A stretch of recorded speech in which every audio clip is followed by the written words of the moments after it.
세상의 부모님들이 다 마찬가지겠지만 저도 이제 모처럼 시간이 있으면 이렇게 가족들이 다 모이기를 원합니다. 그래서 모인다 이렇게 하죠. 그리고 아이들도 뭐 자기 약속도 있고 이렇게 하니까 물어봅니다. 아빠, 내일 저녁에 모여? 이렇게 물어봅니다. 모인다고 그러면은 이제 친구와 만나는 약속을 이제 뒤로 연기하든지 뭐 그렇게 하겠죠. 그러면서 하는 말이 우리 집처럼 많이 모이는 집은 없을 거야. 그렇게 자주 모이고 또 모이면은 이런 얘기 저런 얘기 이제 많이 합니다. 우리 집처럼 이렇게 얘기를 많이 하고 이런 얘기 다른 친구들은 집에서 안 한다는데 그러면서 이제 저희 가정에 뭐 좀 얘기들을 많이 하는 편입니다. 여러분, 가정보다 더 유대가 단단한 것은 없겠죠. 그런데 세월이 흐르면서 점차 가족을 하나로 묶었던 매듭들이 느슨해지고 풀려지는 것을 느낍니다.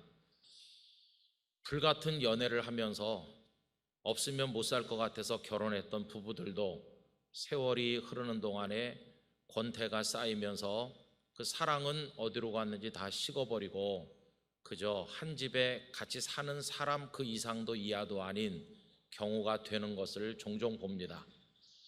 또 그런가 하면 끝나기가 무섭게 집으로 달려오던 자녀들도 이제 공부하기 위해서 혹은 취업 때문에 혹은 결혼을 해서 이제 부모들 곁을 멀리 떠나는 일을 하게 됩니다.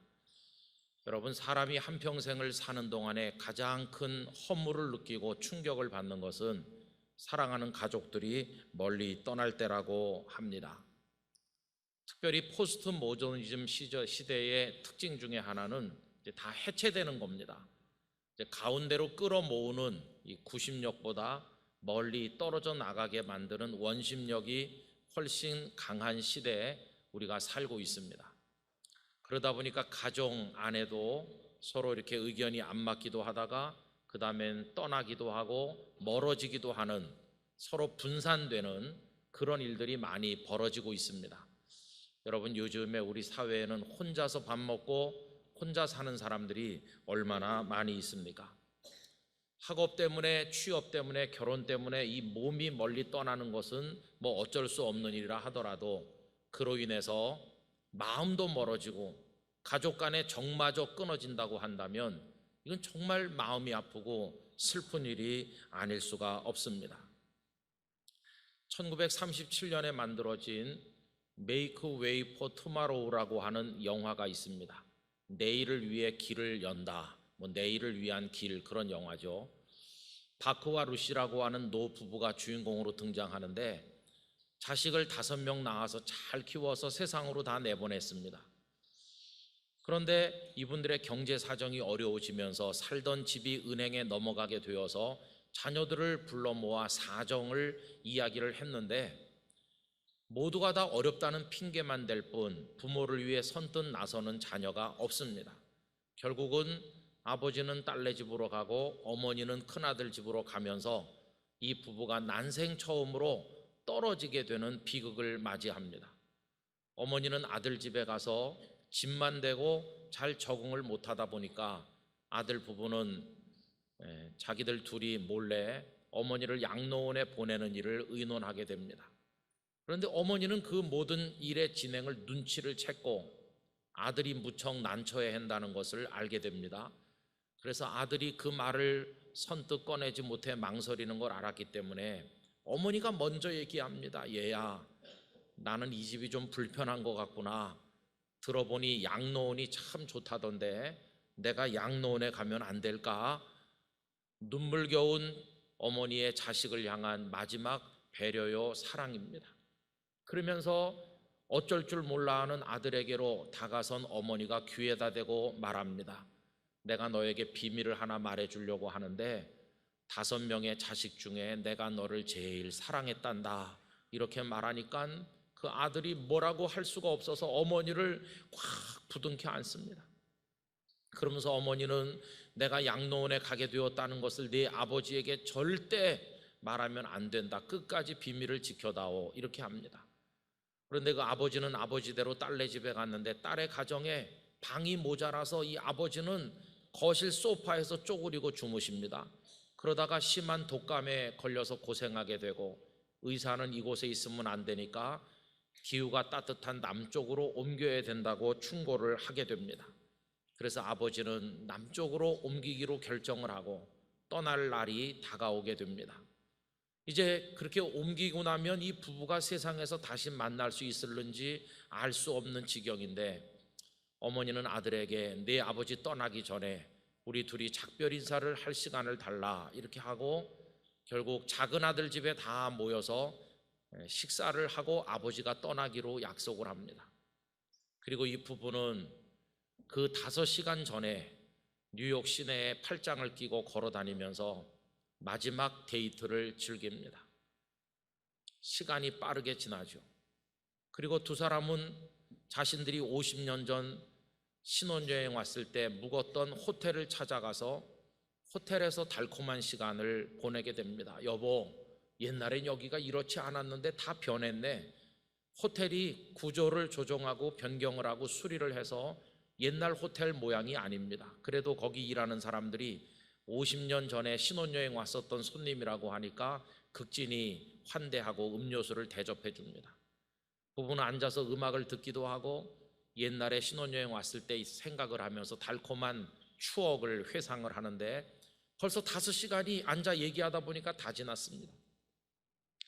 이제는 자녀들이 기다리는 곳에 가서 어쩌면 세상에서 마지막 가족 식사가 될 그 식사에 참여를 해야 되는데 이 부부는 결국 자녀들이 기다리는 집으로 가지 않기로 결심합니다.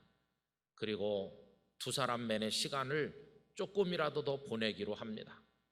부모로부터 마음이 벌써 떠난 지 오래인 그 자식들과 식사 한 그릇을 더 하는 게 이 부부에게는 이미 아무 의미가 없는 일이 되었기 때문입니다. 우리 둘이 조금 더 같이 있지, 이렇게 하고는 얼마 후에 시간이 되었을 때 기차역으로 바로 가게 되고 그 남편이 기차에 오르게 되는 시간이 다가왔을 때 그 플랫폼에서 두 사람이 어쩌면 마지막일지도 모르는 깊은 포옹을 합니다. 남편이 더듬거리면서 말합니다. 어쩌면 세상에서 당신을 다시는 못 볼지 모르기 때문에 하는 말인데 나 당신 만나서 너무 좋았어. 아내가 말합니다. 지난 50년 동안 당신의 아내라는 것 때문에 나 정말 자랑스럽고 행복했어요. 여보, 늦겠어요. 어서 타요. 남편이 주춤거리며 기차에 올라 창가에 앉고 아내는 플랫폼에 서서 유리창을 사이에 두고 마치 생리별을 하듯이 부부가 헤어지는 장면에서 정말 눈물 없이 보기 어려운 그런 대목에서 너무나 많은 걸 느낍니다. 그 시간에 자녀들은 집에서 부모를 기다리다가 부모가 오지 않으니까 자기들끼리 앉아서 얘기합니다. 우리는 진짜 나쁜 자식들이야. 스스로들을 그렇게 얘기합니다. 굳이 안 보셔도 제 얘기만 들으면 한 편 보신 거나 마찬가지. 근데 여러분, 우리 대한민국의 많은 가정들 안에서 이런 갈등과 대립, 그리고 나누어지고 떠나고 점점 멀어지는 이런 슬픈 이야기 얼마나 많이 벌어지고 있습니까? 떠나고 멀어지는 이야기야말로 이 땅에 태어나서 사는 모든 인생들이 겪는 가장 기본적인 고통이 아니겠습니까? 여러분, 하나님께서는 우리에게 그렇게 살지 말라고 말씀하십니다. 너희들은 대립하지 말고 떠나고 멀어지지 말라고 말씀하십니다. 이게 고통이니까. 그러면 어떻게 해야만 될까요? 우리 영락교회 성도 여러분, 이 고통에서 벗어나기 위해서 이 모든 걸 반대로 하시기를 바랍니다. 어떻게 반대로요? 대립하고 갈등하는 대신에 화합하고 일치하시기를 바랍니다. 그리고 떠나고 멀어지지 말고 가까이 다가와서 하나가 되도록 하는 일에 힘쓰며 살아가게 되시기를 바랍니다. 오늘 읽은 본문 말씀은 요나단의 가슴 시린 이야기를 보여주는데, 그는 이스라엘 왕 사울의 아들로서 별일이 없었더라면 그는 이스라엘의 왕이 되었을 사람입니다. 그런데 그 아버지 사울이 하나님께 범죄함으로 하나님께서 그를 버리셨고 그의 왕의 자리를 다윗에게 넘겨주기로 작정을 하면서 이 요나단의 인생은 꼬이게 되었습니다. 본래 요나단과 다윗은 모르는 사이였는데 다윗이 골리앗을 쓰러뜨리고 이스라엘의 군대 장관이 되면서부터 두 사람 사이에 우정이 싹트게 되었습니다.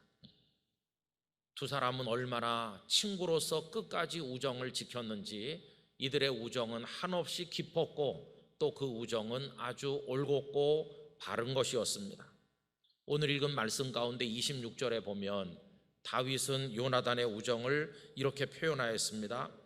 내 형 요나단이여, 내가 그대를 애통함은 그대는 내게 심히 아름다움이라. 그대가 나를 사랑함이 기이하여 여인의 사랑보다 더하였도다. 두 사람 사이의 우정이 대단했습니다.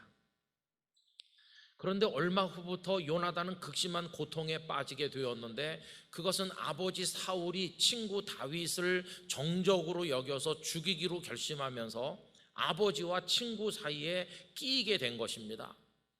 아버지를 택하자니 친구를 버려야 하고 친구 편을 들자니 아버지를 떠나야 하는, 이럴 수도 저럴 수도 없는 곤란한 지경에 이 요나단이 끼게 되었습니다.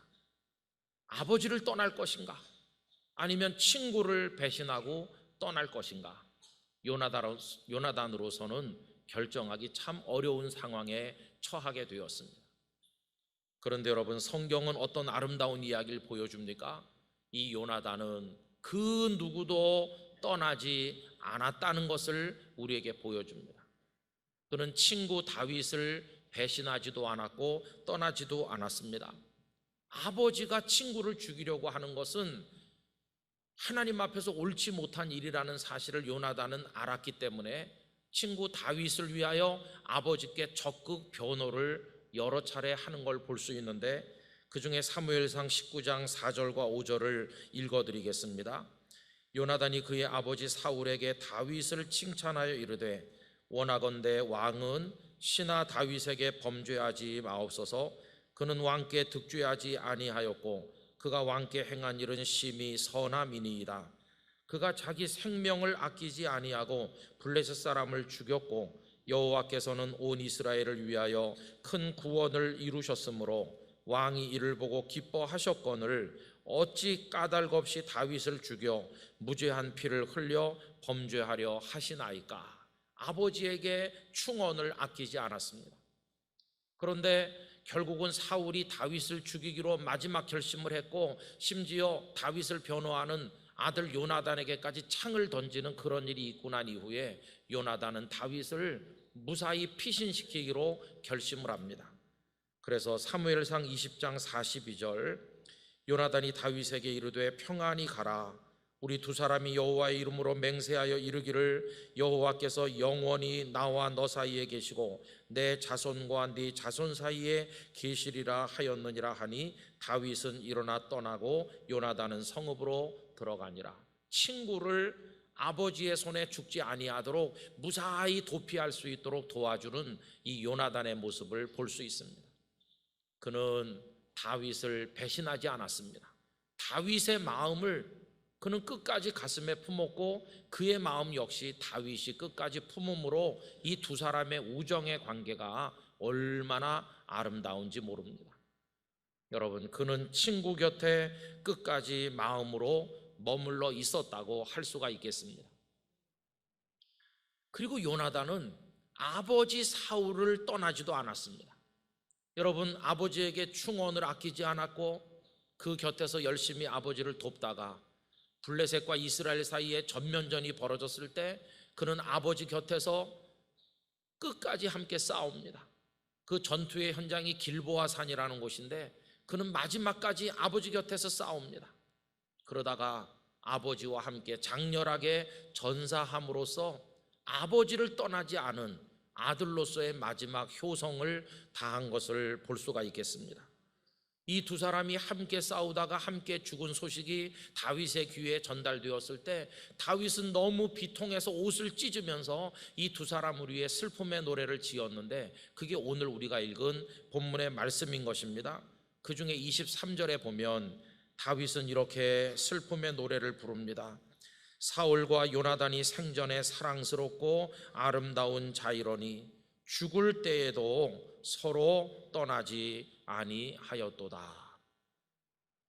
오늘 2부 예배 참여하신 우리 학생들과 성도 여러분, 하나님께서 오늘 우리에게 주시는 말씀의 요지는 이겁니다.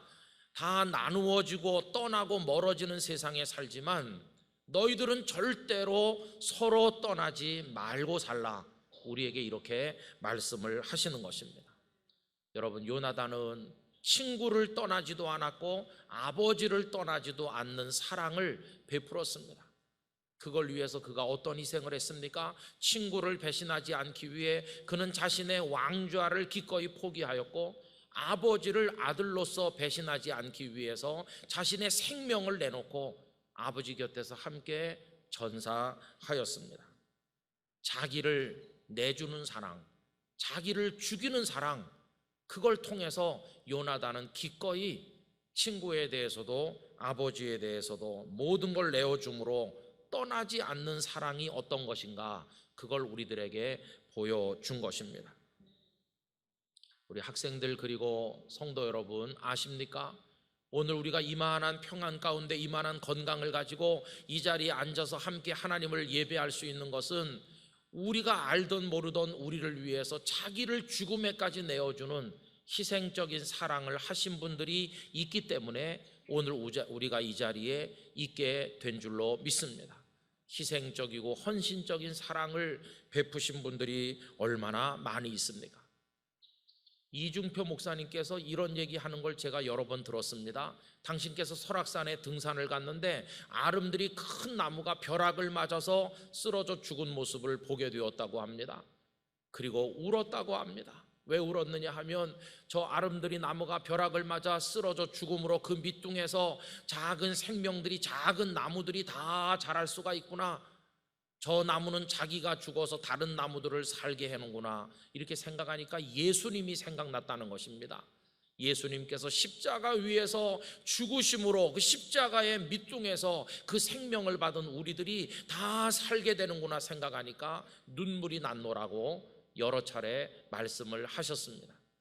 주님께서 죽으셨기 때문입니다.